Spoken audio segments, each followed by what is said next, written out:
Alright, let me just try to recall this as best as I can. It happened a while back, and I try not to think about it more than I have to.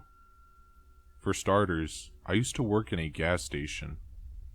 It wasn't a place in the middle of the city, but it wasn't way out in the countryside either. It was one of those awkward in-between areas where mostly it's just low-end houses, fast food joints, and gas stations like the one that hired me.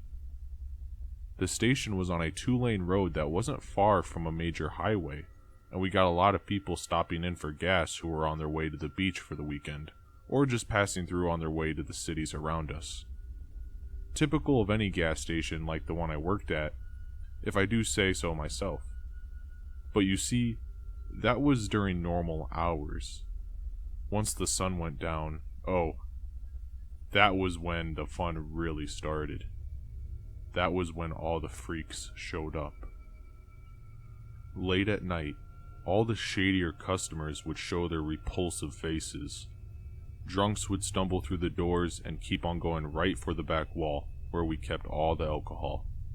Teenagers would slink in, trying to buy cigarettes.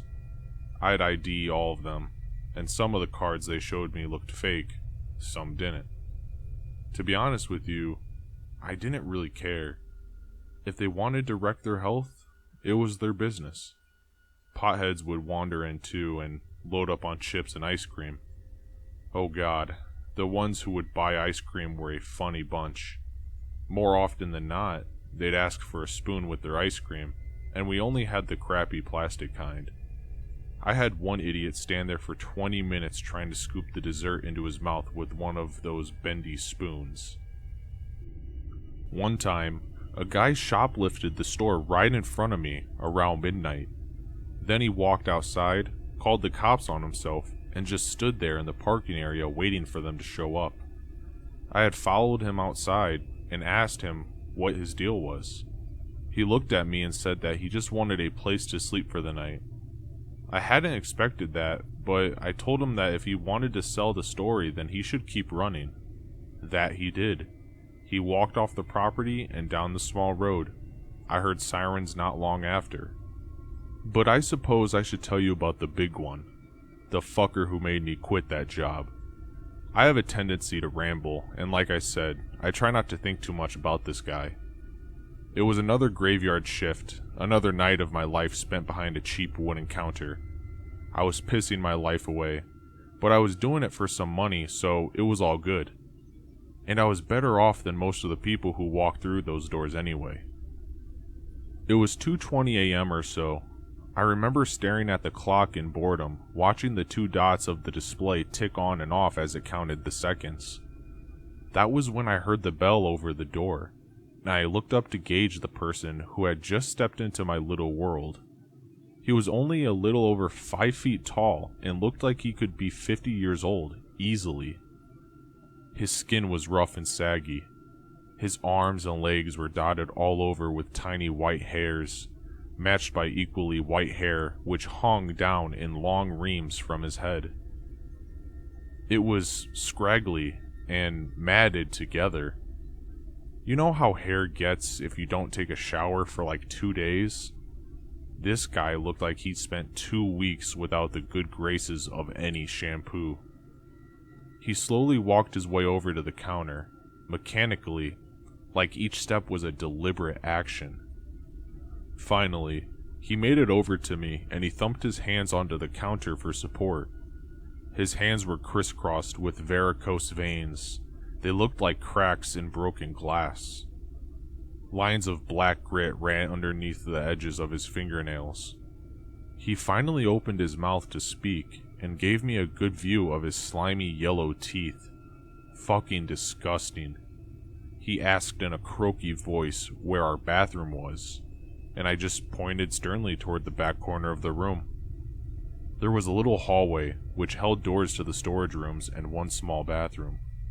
He lumbered off in that general direction, and I silently thanked God that weirdo was out of my face. I heard the door click shut. Once again, I was by myself, for the most part.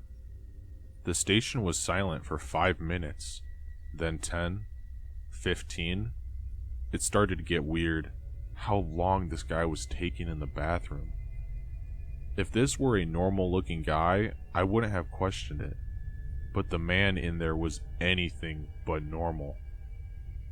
At the 20-minute mark, I journeyed out from behind my counter and toward the bathroom. I knocked on the door a couple times and asked if the guy needed any help. I heard him mumble from the other side that he was fine, but he didn't sound all that fine to me. I wasn't about to argue with him though, so I walked back over to the counter and sat down in my chair. Another 10 minutes went by, and that guy still hadn't come out from the bathroom. I was getting agitated at that point. Eventually, I started hearing a noise. At first, I couldn't really tell what it was, but it didn't take long to figure it out. I was hearing moaning. I started walking back to the bathroom once again. This time, I could tell as I neared the door that something definitely wasn't right. It sounded like the man was in pain, maybe even afraid. Sheepishly, I knocked on the door once again, and for a while, I didn't get a response. But eventually, the man managed to choke out two simple words. "Help me." His moaning was getting louder and turning to yelling. I started hearing banging coming from inside the bathroom. I could even feel it shake the floor just a little. I went for the knob, but of course the man had locked himself into the bathroom and hadn't gotten around to actually trying to unlock it. I was panicking a little. I didn't know if this was just a bad case of the runs or something like that, or if it was something more serious. I started to think that the latter was true, but there was a rancid stench that was beginning to make its way out of that damn bathroom.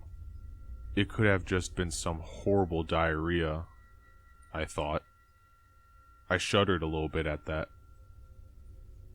I shouted at him to open the door. He had to unlock it if he wanted help, of course.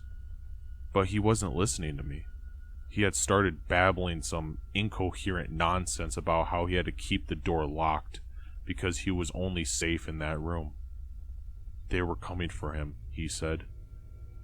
I kept shouting at him to unlock the door, but he was off on a horrible tangent about how they were coming for him, and how they had finally figured him out. All the while, his slurred speech was punctuated by cries for help. He just kept shouting for help. I kept hearing banging. I was freaked out. And in that moment, I didn't figure I had the time to call the cops or anything like that. The man's speech was trailing off, and he sounded like he was in a very bad way. I'd like to say that I didn't freak out, that I knew what to do and handled the situation in a respectable way, but I did none of that. I spent the next probably 5 minutes pacing in that little hallway, my hands pressed to my head in desperation while I tried to think of something, anything to do. The man's yelling and flailing had stopped, I noticed, and I was desperate to do something. Finally, I was struck with inspiration. I went into the storage room next to me and I grabbed a rolling dolly that we used to move some of the heavier crates around. Then I rushed back into the hallway, and with all the force I could muster, which must have been a lot thanks to adrenaline, I bashed the door wide open. The smell that hit me almost made me throw up right then and there. I dropped the rolling dolly and stumbled away from the room, gagging. I almost fell over, but I steadied myself on a wine shelf. I had to take a moment to catch myself, and it felt like I was going insane. It really struck me then that I needed outside help. So, I did what any sensible person would have done a while back. I called the police. I assumed the worst. In the moment I saw the man, it had looked like he was certainly dead. He was sprawled out on the tile floor, half-heartedly resting against the wall. His back was slumped down, curving in the space between the wall and the floor. His knuckles were very bloody, and pockmarks in the wall, which were also licked with blood, made it fairly obvious he had been punching around. It was obvious enough where the smell was coming from. That bastard was sitting in a putrid film of brown liquid. Yes, he'd shit himself. He wasn't even on the toilet, for Christ's sake. Fucking hell. I was still on the line with the police. I did my best to describe the scene to them. As much as I really didn't want to know what happened to that guy in the bathroom, I figured he could still need some help. I announced to the operator that I was going back in. I held out hope that he was alive, but feared otherwise. I guess I really went back into the hallway just out of morbid curiosity more than anything else. I had to pull up my shirt and cover my face with it to keep the smell from overpowering me. It didn't do too much to help. The guy had a yellowish powder all around his nose and his mouth, as well as a little froth at the corners of his lips. His eyes were bloodshot and glazed over. I said to the operator that it looked like he'd overdosed on some drug. I couldn't take it anymore. I had to go outside for some fresh air. I was groggy and mortified and depressed. A man had just died next to me, for God's sake. At the most, I was out there for 5 minutes. I could already hear sirens when I stepped into the cool night breeze. Only 5 minutes. But here's the thing. Here's what really messed me up bad. When the police arrived, they asked me to show them where the incident had occurred. An ambulance was there as well, and the paramedics were getting their equipment. I led them all to the back, and it smelled horrible. There were still punch marks on the wall, and there was still some of the drug powder dusted around the floor.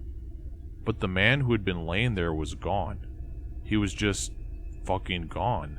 Like, he hadn't even been there. I don't mean he was gone in the sense that he got up and left. There weren't any boot prints, no streaks of liquid on the floor, no handprints on the walls. There was none of that. It was like he just vanished. I can't explain it. I don't know what happened that night. I quit a few days later. I couldn't keep going back there, not after all of that. You know, the things that guy said keep replaying in my head. All those things about how they were coming for him. God help me.